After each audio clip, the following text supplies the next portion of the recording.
Ricardo Placide. Go ahead, Ricardo, please. Thank you.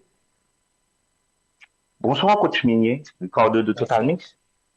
Dans votre playlist de 42 joueurs sélectionnés, je comprends des noms comme Stéphane Lambez, sans club à ce moment, Steven Séance en quatrième division, Josué Duverger en sixième division.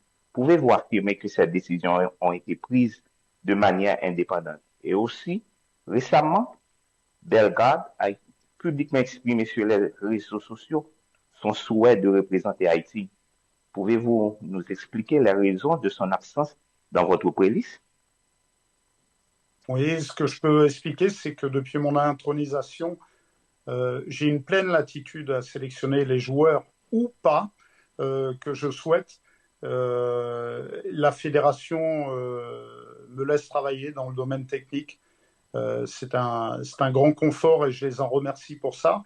Concernant les joueurs que vous avez cités, tout simplement, aujourd'hui, contrairement à peut-être d'autres nations, comparé aux États-Unis par exemple, nous avons des difficultés. Nous n'avons pas tant de professionnels haïtiens que ça.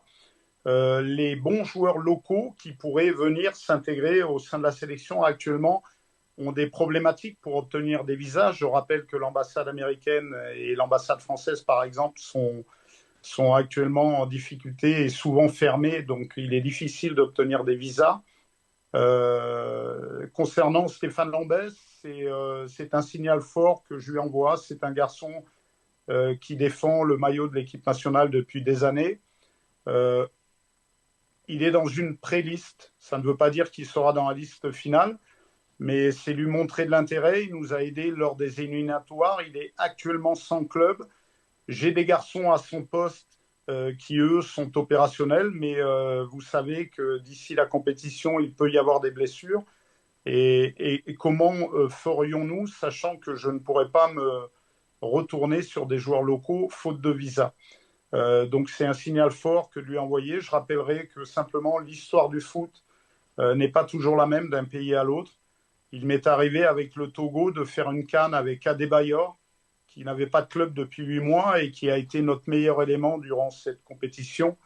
Voilà. Concernant Bellegarde, aujourd'hui, c'est un garçon qui m'a dit qu'il était intéressé pour venir nous rejoindre à terme, puisque là, il souhaite se reposer et surtout bien préparer la prochaine saison dans son club en Première Ligue. Donc je pense que c'est un garçon qui va postuler dès les éliminatoires de la Coupe du Monde si nous sommes qualifiés pour le tour final. Mais c'était un petit peu trop tôt là pour cette compétition. Les joueurs ont aussi des enjeux personnels. Il a démarré la saison blessé. Je pense qu'il veut redémarrer la prochaine saison en Première Ligue, qui peut être un tournant important dans sa carrière, en pleine force. Et voilà la raison pourquoi il ne souhaite pas nous rejoindre pour le moment.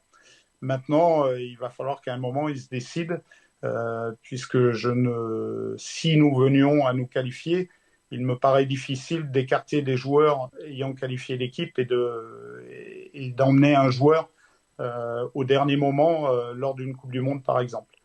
Mais en tout cas, pour la Gold Cup, il était impossible pour lui de nous rejoindre.